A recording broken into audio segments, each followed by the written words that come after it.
Allez, on se met en jambes, on fait un petit peu, regarde. On se détend les poignets, voilà. Et on se retrouve pour passer ensemble la deuxième partie de ce Aja 58. Tout le monde va bien? Vous allez bien à la maison? Vous nous likez? Vous nous faites plaisir? Vous nous mettez un like? Comment on peut demander à toutes nos agiatrices et nos agiateurs de nous liker? Moi, depuis qu'Antoine qui travaille avec moi m'a dit « Demande des likes, je ne fais plus que ça. » Non, ouais, comment tu veux leur dire s'il vous plaît, likez-nous? Non, ça fait peu cher. Ah bon? Ah oui. Eh, likez-nous s'il vous plaît. Oh, ouvre un bouton, ouvre un bouton. Non, il y a son père qui regarde. Il y a mon père qui regarde. Bon, on a 2 pop-up aujourd'hui. Ginda, je te propose d'appeler le premier, comme ça on découvre le thème.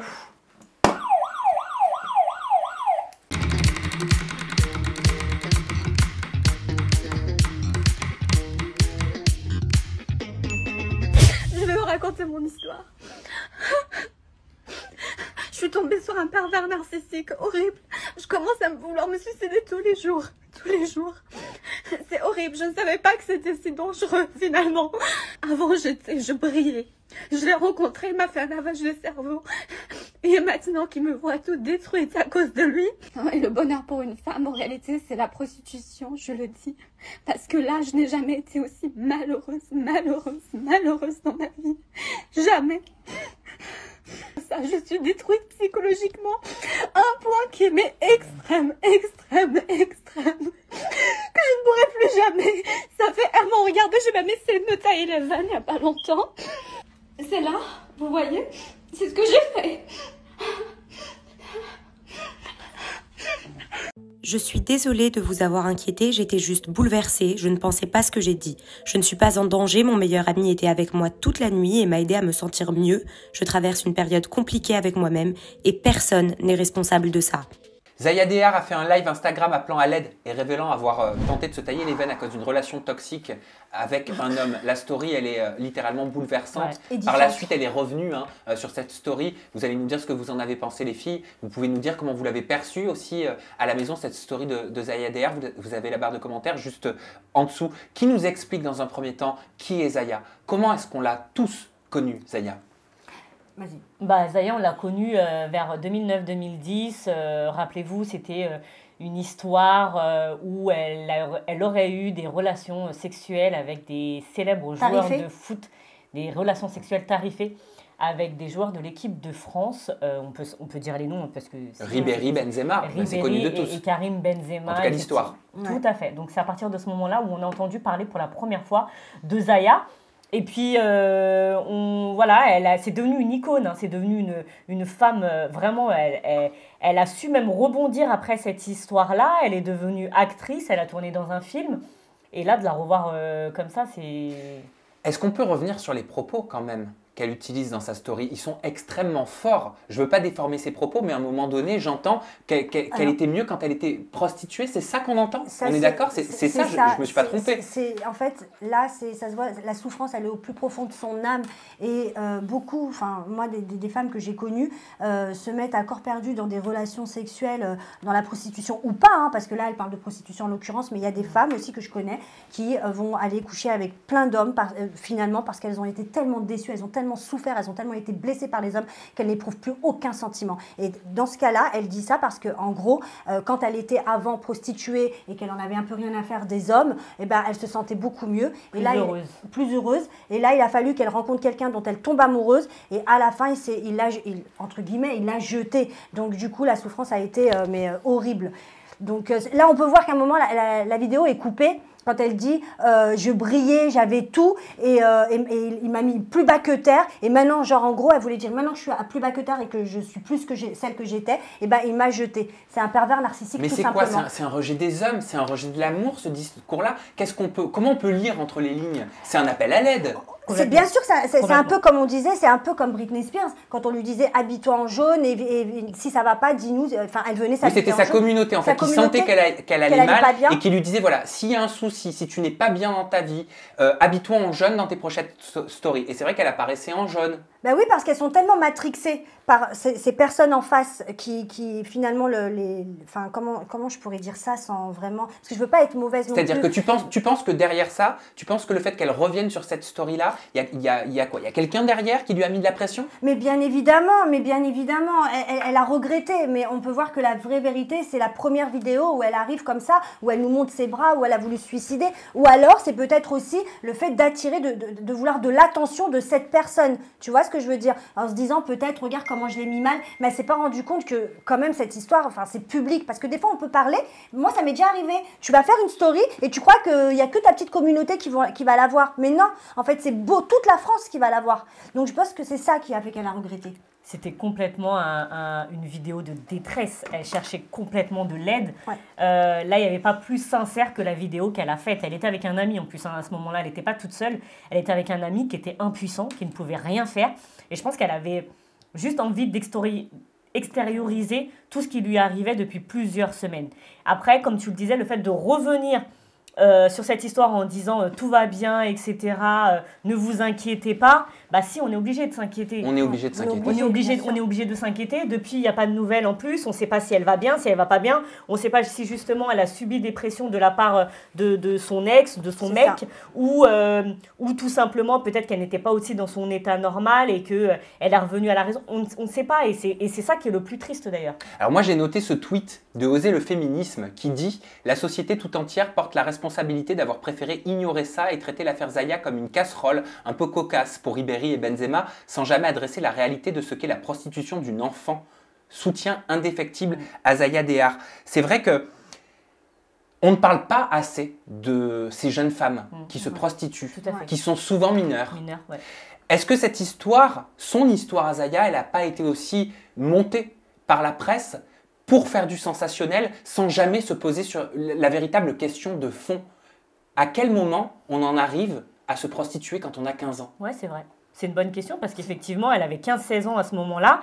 Je pense aussi que les médias en ont fait beaucoup parce que c'était des joueurs de l'équipe de France. Bien sûr. Parce qu'elle avait Et on ne peut pas en vouloir aux médias. Non, pas du tout. Parce qu'elle avait aussi ce physique très atypique, très joli visage. Aujourd'hui, elle ne ressemble plus du tout à ça malheureusement, mais elle avait un physique atypique, rappelez-vous, c'est court. Malade. C'est court. Ça, chacun son non, avis, à l'époque. Très, très fine, avec le derrière hyper bombé. Voilà, elle avait quelque chose de très énigmatique. Et je pense que les médias, effectivement, ne se sont pas penchés sur le pourquoi est-ce qu'à son âge, elle a commencé à avoir des relations sexuelles tarifées avec des hommes.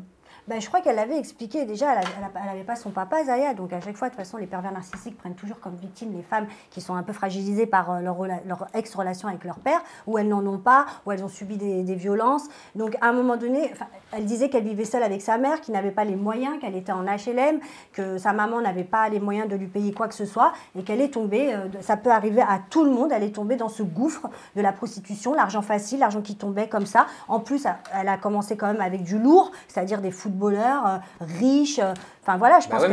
Et en tant qu'utilisateur des réseaux sociaux, comment savoir ce qui se cache derrière le luxe, les beaux hôtels, les paillettes, toute cette vie qui est étalée et mise en avant? Parce que c'est vrai que jusqu'à présent, on voyait une jeune femme qui baignait dans le luxe, heureuse de son train de vie. C'est ça, mais le truc c'est qu'une vie normale, on l'a construit, c'est comme une maison, on l'a construit avec du béton, avec de la pierre, sauf que ces filles-là, elles le construisent avec des paillettes, et les paillettes ça vole à un moment donné, c'est pas assez solide, c'est-à-dire que dans tout ce qu'elle a construit, il n'y avait pas vraiment peut-être les valeurs qu'elle a pu apprendre quand elle était plus jeune. Ou...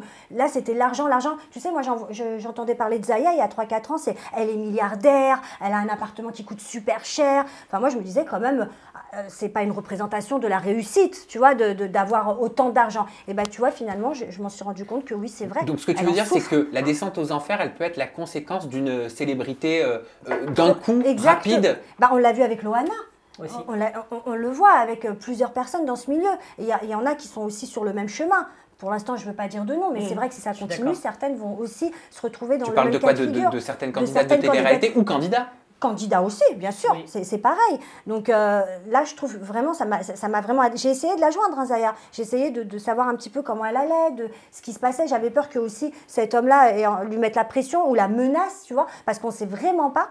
Là, aujourd'hui, à l'heure qu'il est, ce qu'il en est. Il y a beaucoup de solitude aussi, je pense, chez elle, ou dans ces jeunes filles, ou même ces jeunes hommes. Je pense qu'ils se retrouvent comme ça, vraiment sur les feux de la rampe, ça devient des stars, ça devient des icônes, mais ils doivent être très seuls dans leur vie. Très, très Tu vois. Ouais, Et à mon avis, justement, son petit copain avec qui elle était, eh ben, c'était son seul repère, peut-être. Mais Tu vois, c'est ça. c'est pour ça qu'il y a ce côté pervers narcissique, c'est pour ça qu'il y a ce côté syndrome de Stockholm. On revient toujours parce que, à part lui, peut-être qu'elle avait personne Il n'y a pas d'autre. d'attache, exactement. Voilà, c'est exactement ça. Et eux, ces hommes-là, ou ces femmes-là aussi, parce que ça peut arriver aussi que des femmes soient perverses, narcissiques, Tout à fait. voilà, ben, je pense qu'à ce moment-là, c'est leur proie. Ils visent que des femmes comme ça. Ils ne vont pas aller prendre des femmes avec un gros caractère qui ne va jamais se laisser marcher dessus, qui va être indépendante. Là, on voit bien, ils lui donnent tout en plus. Ils leur donnent l'argent, le luxe, pour ça devient addictif. Tu vois, ça devient addictif le luxe pour certaines. Mais c'est dommage parce que Zaya, elle commençait, comme je disais tout à l'heure, voilà, le cinéma qui fait appel à elle. On se dit quand même, au départ, c'est une histoire qui est très glauque. Il y a une chance sur je sais pas combien qu'elle en sorte grandie en fait de cette histoire parce qu'on parle quand même d'une histoire au départ, enfin voilà, qui est pas glorieuse. Oui. Et au final, c'est elle qui en devient la star quoi de c'est ça. tu vois. C'est ça. Et là, de la retrouver faire des stories comme ça, c'est horrible. Ouais, Moi, je crois qu'on ne sait vraiment pas de quoi la vie est faite et aucun d'entre nous est à l'abri d'avoir un vrai down. Vous voyez, nous, chaque semaine, on fait les up and down dans le milieu de la télé-réalité et de l'influence. Mais moi, c'est quelque chose auquel je pense parfois. Je me dis, je suis stable, j'ai les épaules, j'ai l'impression d'être solide, même si je traverse des moments difficiles. Mais qu'est-ce qui nous dit qu'un jour, tu vois, à un moment donné, le cerveau, il y a un court-circuit et tu n'as plus les épaules, tu n'as plus cette force-là qui t'animait et que tu avais tout au long de ta vie. Je crois qu'il ne faut pas juger et c'est très important qu'on rappelle que quand on se sent dans une situation d'extrême douleur comme ça, ou comme elle le disait, Zaya, où elle a tenté des choses pour mettre fin à sa vie, voilà, et ben on peut parler. On peut parler à des proches de confiance, on peut parler à son généraliste, on peut aller sur le site Dites Je suis là, qui est une plateforme pour pouvoir s'exprimer de façon anonyme.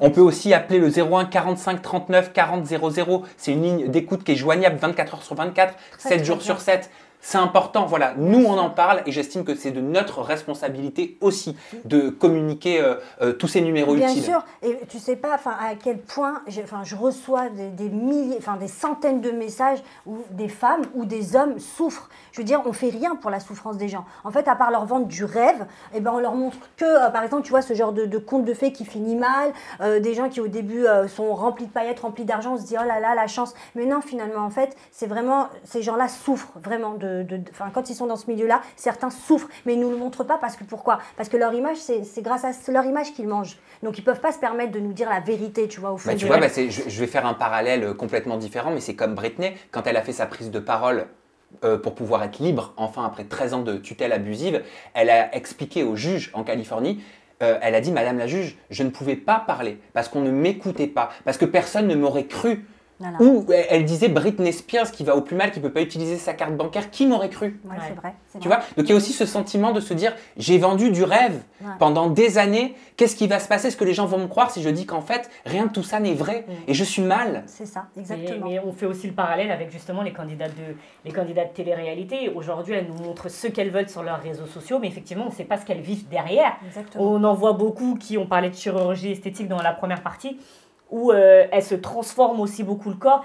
C'est peut-être aussi parce qu'elles ne se sentent pas bien dans leur peau, ça d'accord, mais peut-être qu'elles ne se sentent pas bien aussi dans la tête, tu vois, et elles ont besoin d'être quelqu'un d'autre. Donc moi j'ai un peu peur, parce que dans quelques mois, dans quelques années, imagine que si tout ça s'effondre, si demain il n'y a plus d'émissions de télé, si demain il n'y a plus de placement de produits, que vont devenir toutes ces personnes? C'est ça, c'est la maison qu'on n'a pas construite sur de la pierre. C'est ça en fait, elle construit que sur de l'abstrait pour moi. C'est de l'abstrait, c'est de l'image, mais au fond d'elles-mêmes, elles sont malades. Enfin, quand je dis malade, attention, c'est pas péjoratif.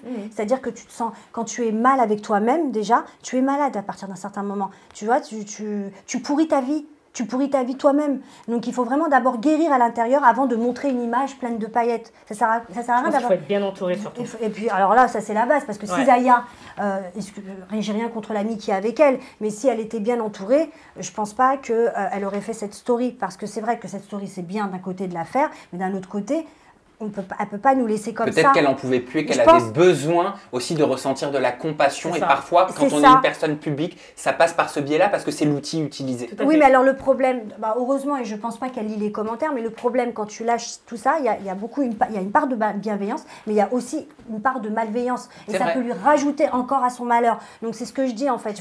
C'est voilà. Enfin, moi je pense comme ça. Après, voilà, chacun fait ce qu'il veut, mais c'était très triste, vraiment très triste. Vraiment, ça m'a tuée. C'était édifiant. Et Anissa, qui nous parle de pierre et de fondation, ouvre sa société de bâtiments de rénovation. Vous pouvez la contacter au 01 42. Non, je plaisante. Non, mais c'est pour qu'on retrouve le sourire parce que c'est vrai que c'est quand même une story très lourde qui nous a tous affectés. Ouais. En parlant de toi, Anissa, je te propose d'appeler le nouveau pop-up. On va le découvrir. Je sais qu'il est en lien avec les Miss France. Allez, c'est parti.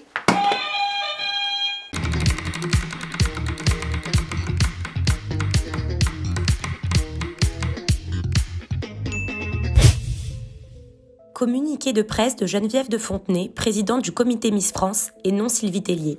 Je suis très choquée par la possibilité de voir le concours Miss France ouvert aux candidates transgenres. Miss France n'est pas un concours contre nature, c'est une élection qui symbolise l'élégance dans une ambiance saine et nationale. L'afro de Miss Aquitaine, il y a clairement volonté de nuire.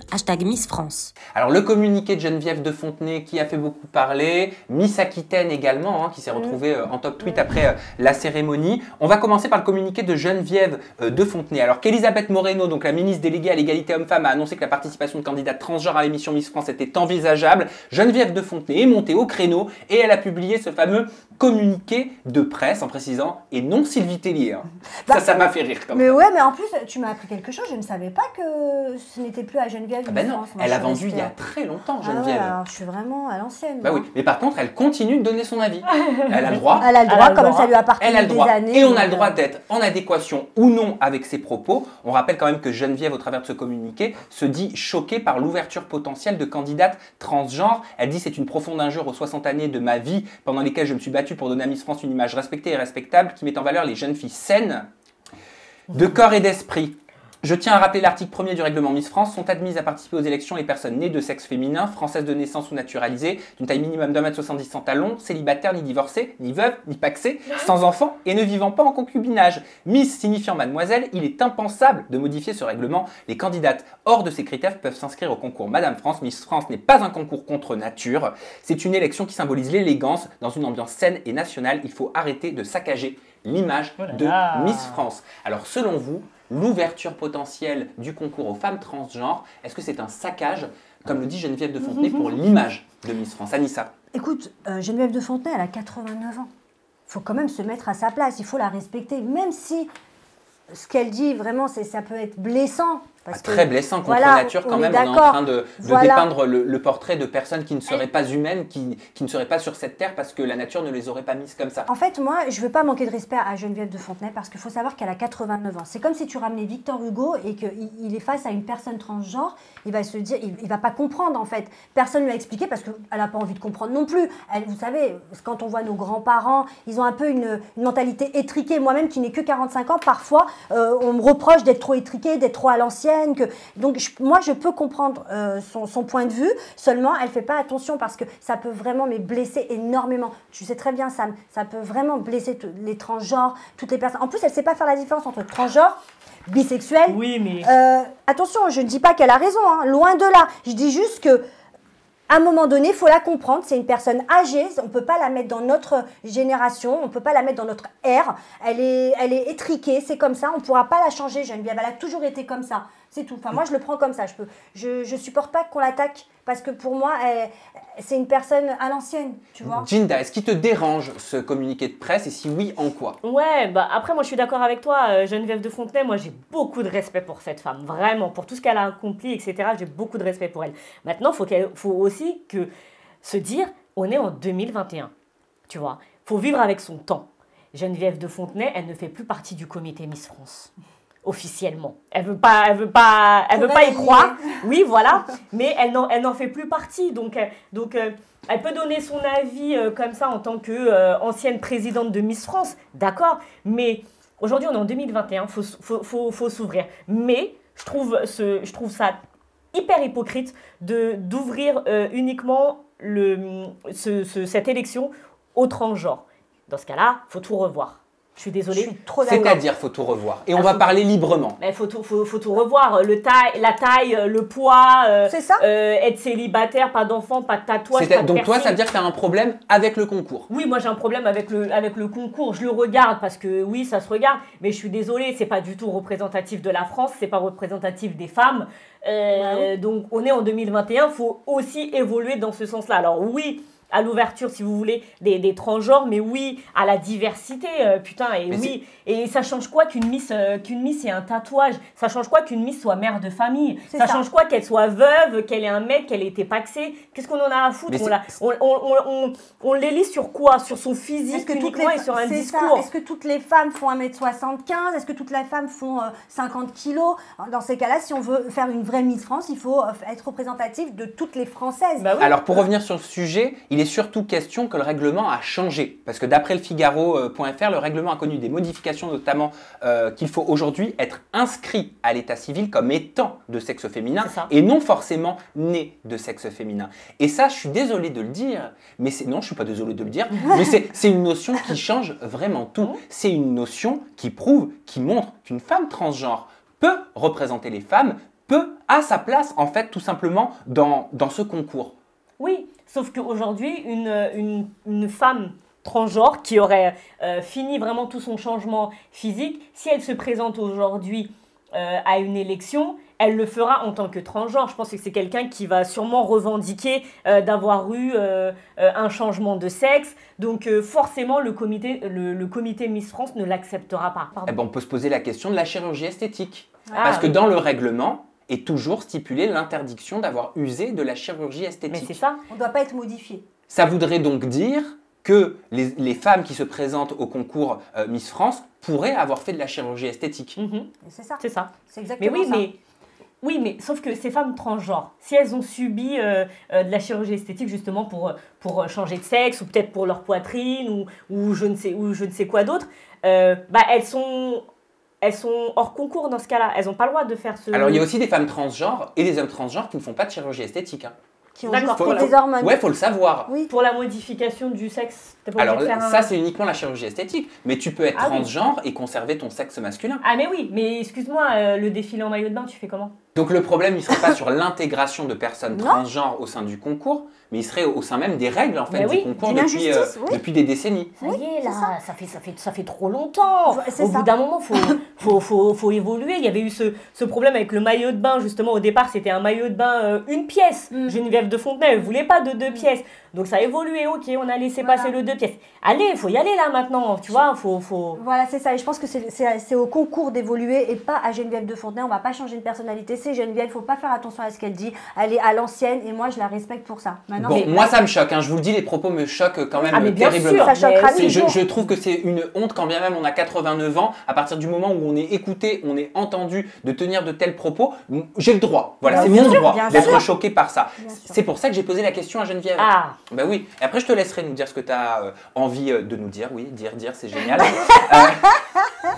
Je lui ai demandé une réaction, moi, Geneviève. Alors, elle m'a répondu par SMS. Elle m'a dit « En 60 ans de Miss France, je n'ai jamais rencontré de transgenre. » C'est peut-être ça le problème. « Toutes mes élues sont nées normales avec des sexes féminins. Je respecte ces transgenres, qu'elles me respectent aussi. Je suis préoccupée par la misère qui se manifeste au milieu des CAC 40 et leurs milliardaires dans leurs paradis fiscaux. Avec ma sympathie, Geneviève de Fontenay. » Vous voyez, quand je vous dis qu'il faut pas lui en vouloir, j'ai rien compris, moi, qu'elle mélange tout. Mais par contre, les paradis fiscaux. Non, mais ce que je retiens, c'est-à-dire, quand bien même on n'est pas d'accord, quand bien même je suis choqué par certains propos, tout simplement par le communiqué de presse, ça nous permet de parler de ce sujet-là. Ouais, voilà. Ça nous permet de soulever des questions. Exactement. Et ça nous permet, je suis désolé, mais c'est au travers de la contradiction. Et c'est quand on n'est pas d'accord justement qu'on peut faire évoluer des situations. Bien sûr, bien sûr. Oui, parce que ça met en lumière énormément de points. Mais rappelez-vous, en plus, Élodie Gossuin, elle avait eu un problème avec ça. On pensait qu'elle était... Non, c'est des détracteurs qui disaient que c'était un homme à la base. Ce n'est pas du tout le cas. Ouais. Et par contre, moi j'aime beaucoup, il y a un concours, je vous avais parlé une fois sur un Aja en Up, Miss Esthétique. Eh ben ouais, tu vois, là, c'est un concours qui est ouvert à tout le monde. Bon, après, il y avait un petit down où c'était, il y avait voilà, on devait offrir après de la chirurgie C'est encore esthétique. la chirurgie, on Voilà. en a marre.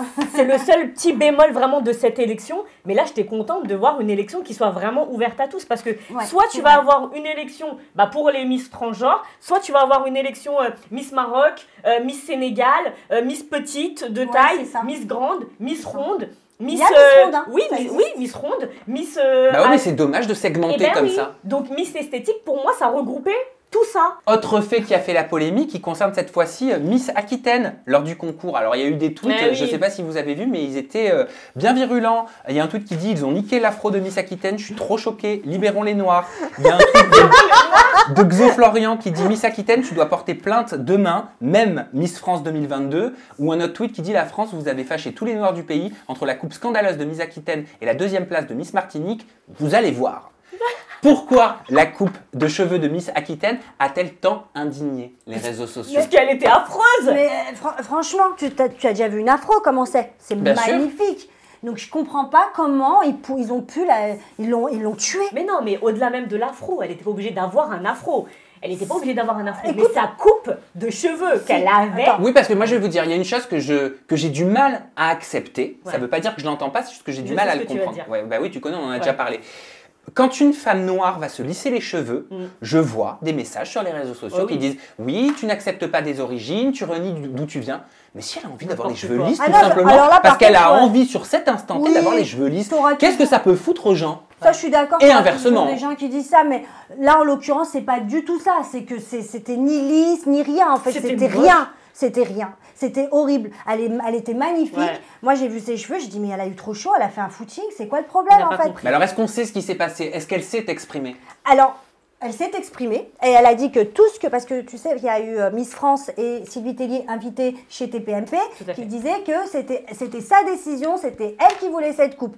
Elle a répondu, elle a dit non, pas du tout, c'était pas ma décision, je ne voulais pas cette coupe, mais c'est juste qu'un manque de temps. Et je trouve ça complètement injuste. Parce qu'elle expliquait, je crois qu'ils avaient 3 minutes en fait pour changer de décor, pour changer de tenue, pour changer de tenue, de coiffure et tout. Et je trouve ça injuste parce que quand une personne a les cheveux lisses, ça va relativement assez vite, donc tu dois donner un temps un peu plus long à une personne qui doit travailler ses cheveux. Elle a parlé de... Elle nous a donné carrément les millimètres de ses cheveux, je ne sais pas comment ça s'appelle. Elle a tout donné sur ses cheveux. Enfin, je n'ai pas devant moi le texte, ça aurait été bien, parce qu'elle dit qu'elle a une texture de cheveux, qu'il faut travailler, il faut avoir un petit peu de temps. Moi, je pense qu'ils auraient dû lui donner ce temps. Donc, c'est trop facile de la jeter en pâture et de dire c'est elle qui a voulu cette coupe. Non, elle n'a pas voulu cette coupe, elle n'a juste pas eu le temps. En fait, ce qu'ont relevé les internautes, c'est qu'il y a 4 ans, il y avait eu un problème similaire avec Miss Martinique. Toutes les années, il y en a. Attends. À toutes les années? Ah, mais toutes les années, il y a un problème avec les cheveux d'une femme noire. Il y en a toutes les années. Et moi, j'ai un gros problème avec ça parce que, ok, quand ces femmes noires se présentent, elles ont leur nature de cheveux. Moi, je vais prendre mon exemple à moi. Moi, effectivement, si demain je me présente à l'élection de Miss France, je pense... savoir ce qui me va, ce qui ne me va pas. Tu te coifferas toute seule. Est-ce que j'ai envie de faire? Moi, justement, tu parlais des cheveux lisses. Moi, ça fait plusieurs semaines que j'ai les cheveux lisses. Je me suis fait un lissage tanin, mais ça ne veut pas dire que je n'accepte pas mes cheveux. Tu te prends des commentaires qui te reprochent de te lisser les cheveux? J'en ai déjà... Oui, j'ai déjà pris... On a cru... Comme j'avais les cheveux longs, bon, maintenant, je les ai coupés coupe carré, mais j'avais les cheveux longs. On a cru que je mettais des perruques. Parce que des femmes noires ne peuvent pas avoir les cheveux longs, par exemple. Donc ça, c'est aussi débile, tu vois. Je te jure, on m'a dit, ouais, ta perruque et tout. J'ai dit, non, Voilà, ou quand je mettais des perruques, on me disait, mais t'assumes pas tes cheveux afro. Mais en fait, si j'ai envie d'avoir une perruque, je mets une perruque. Si j'ai envie d'avoir les cheveux afro, j'ai les cheveux afro. Si je veux me lisser les cheveux, je me lisse les cheveux. Et là, pour la Miss Aquitaine, hein, c'est ça? Pour la Miss Aquitaine, Miss Aquitaine, pareil, elle fait ce qu'elle veut. Si elle a envie de mettre une coupe afro, si elle a envie de se lisser les cheveux. Mais là, pour le coup... La coupe de cheveux était dégueulasse. Oui, mais c'est pas un crime. Non, c'est pas un crime. C'est pas un crime. Une coupe de cheveux, elle a le droit d'être ratée, elle a le droit d'être moche, comme un maquillage, elle a le droit d'être moche, elle a le droit d'être ratée. Oui. Combien de fois, moi, j'ai été orange sur mes vidéos? On est à Miss France. Essaye de bien représenter. Alors, moi, j'ai parlé très vite sur mes réseaux sociaux parce que le partenaire de Miss France, c'est la marque Saint-Algue. Moi, il y a quelques années, je me suis rendue chez Saint-Algue pour me faire un brushing. Et on m'a répondu texto, vraiment, on n'a pas de coiffeur spécialisé pour votre type de cheveux.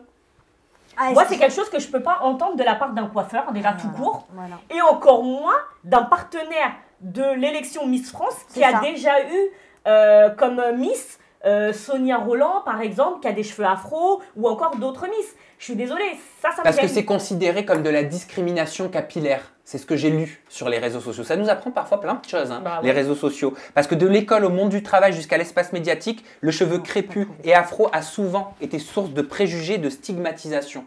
Résultat, c'est ça qui me permet de comprendre la colère qu'il y a derrière les réseaux sociaux.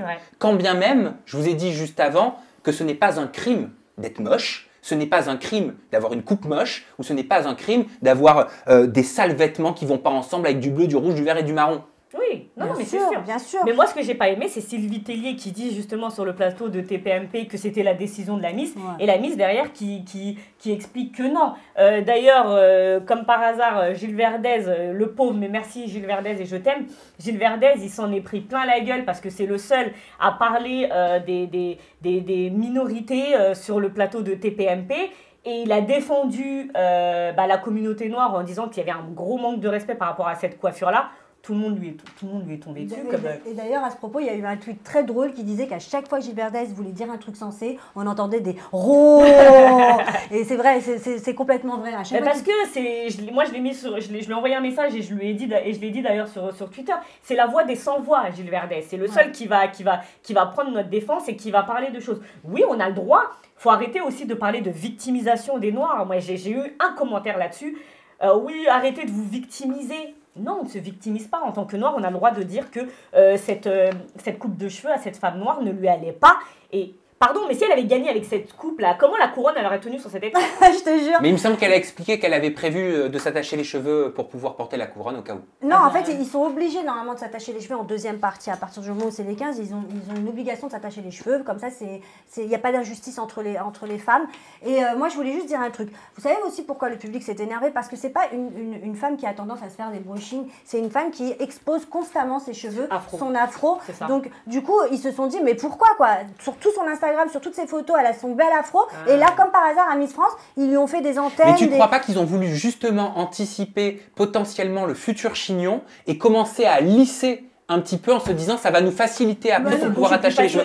Bien sûr. Ah bah je suis désolée, moi j'ai pas les cheveux longs. Oui, non mais c'est vrai. Faut pas m'en vouloir. C'est beaucoup plus facile là. Bon, moi je vais pas le faire là maintenant, mais là hop, je tire et puis c'est magnifique. C'est fini. C'est magnifique. Enfin, voilà. Que là, elle avait les cheveux. Bah non. Mais là, c'était vraiment. Après, elle a quand même précisé qu'il y avait un coiffeur spécialisé afro dans l'élection Miss France. Et qu'il avait fait de son mieux. Moi, j'ai été ravie de le savoir. Mais c'est de l'hypocrisie. Tu laisses pas 3 minutes à une femme qui a les cheveux lisses, à qui on peut faire un truc comme ça, à une femme qui a des cheveux afro dont elle doit vraiment... Mais je comprends pas, la pub elle dure 14 minutes. Ben voilà déjà, donc tu vois bien que c'est hypocrite et qu'ils étaient bien contents de lui faire cette coupe. Qu'elle se change aussi. Voilà, c'est ça. Je critique pas, j'adore. Parce qu'elle aurait pu être gagnante dans cette fille, elle est magnifique. Sauf qu'on l'a sabotée quoi, sabotée. Je suis désolée. Bon les filles, on se retrouve la semaine prochaine.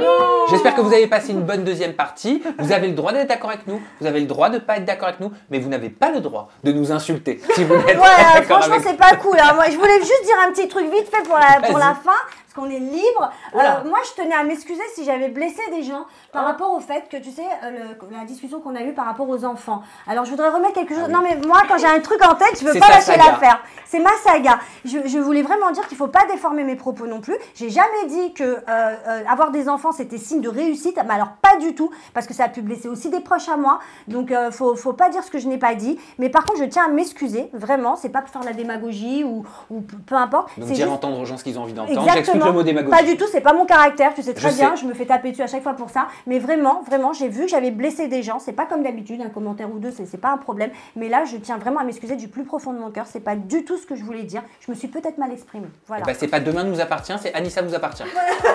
Je suis désolée, j'avais besoin de le dire, sinon je me sentais pas bien. Voilà, t'as raison, tu t'es fait plaisir, ça va mieux maintenant. On se retrouve la semaine prochaine. Aja se met aux couleurs de Noël et on vous réserve une émission très spéciale. Vraiment, soyez au rendez-vous parce que nous n'étions nous-mêmes pas au bout de nos surprises et vous ne le serez pas non plus. Il n'y a pas un petit extrait? Non, il n'y a pas un petit extrait. Ça aurait été sympa. Aucun extrait. Il faudra être au rendez-vous la semaine prochaine. Il faut qu'on monte l'émission, Ginda. Allez, bah oui. Allez, prenez soin de vous. On vous aime fort. Ciao.